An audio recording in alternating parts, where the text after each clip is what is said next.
we put successful people on a pedestal. Yeah. And success could, again, financially successful, maybe successful in that relationship, right? Their marriage looks so great, whatever it is, we put the successful people on a pedestal.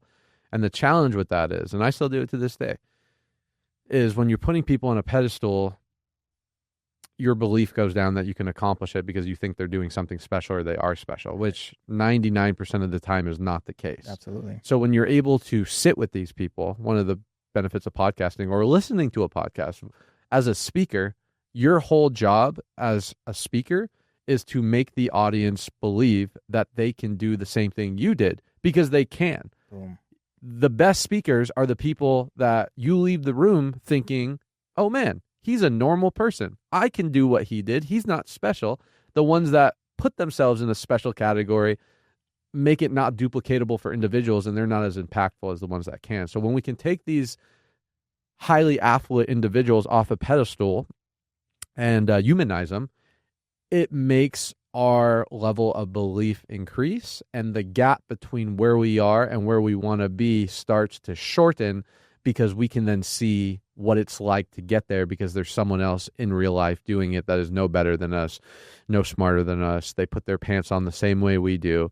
And it just allows you to take bigger action because the fear starts to dissipate a little bit because if one man can, so can you. So I think that's one of the benefits of podcasting as well. Now that we're chatting with it, you get to take these people off a pedestal and realize that if they can do it, you can as well. No one's that special in life. Yeah. Sure, there's people that have had advantages. Sure, maybe some people are dealt better hands than others, but you know, just like in poker, dude, you don't have to have the best hand to win. You just got to play the cards right. And even some of the people that I've talked to, dude, that have like what I would look at as like, oh my gosh, I could never overcome that, right? It would be something that I've never gone through, would look like to me as a disadvantage.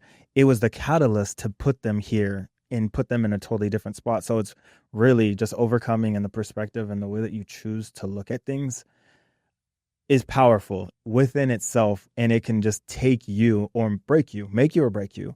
Going back to the podcast, you did touch on it a little bit. Does it depend on the guest, how you think the episode goes, or like the ebbs and the flows, or do you come into it like with a structure? Or and I'm asking this because, okay, Rogan, right? We all look at Rogan. He's been doing this for 15 years. He does, 2,000, 3,000, 5,000 episodes, right? He is a different type of interviewer. He's just having a conversation and people just going crazy tangents, but they also want to bring the shock factor to him because they're like, I'm on Rogan. This is my chance. You know what I mean?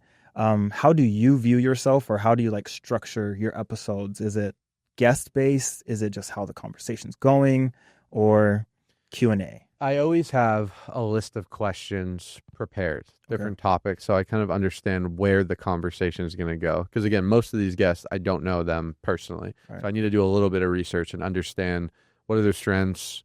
ChatGPT is very helpful, right? Learning a little bit about their hot buttons and stuff like that. The best conversations, I notice, I don't look at that at all. Yeah. But there are some conversations, and maybe it's the guest, maybe it's just my synergy with the guest, that I will be looking at that if I feel like the conversation is like getting a little bit off of base. But my goal is always to go in there and have an outline, have a structure of where I want it to go, and hopefully allow the conversation just to naturally progress through the whole episode versus so Q&A. But my job, my intent again, is to extract as much value from that individual as possible, right? My theme of my podcast isn't to entertain. I hope I try to entertain during it, but it's not for entertainment. It's not to make you laugh. It's to hopefully make you a better person after listening to it, make you inspired. That is really my goal. So my goal is to extract as many gems as possible through the conversation. And if the conversation flows and we can laugh, that is all a cherry on top. But I think it is guest dependent. It really is.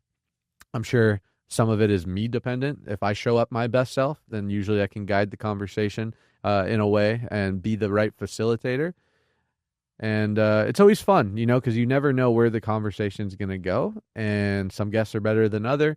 Some guests have done a lot more of this content communication, where other guests have just created something really cool and they don't really get to use that communication muscle much. So it's almost kind of like you having that dead fish that you're trying to extract from. So It varies, but the beautiful thing about it, I'm becoming better every single episode as well, because I have to be that chameleon to facilitate, guide, and get the conversation to where I need to be, regardless of who's on the other side of it.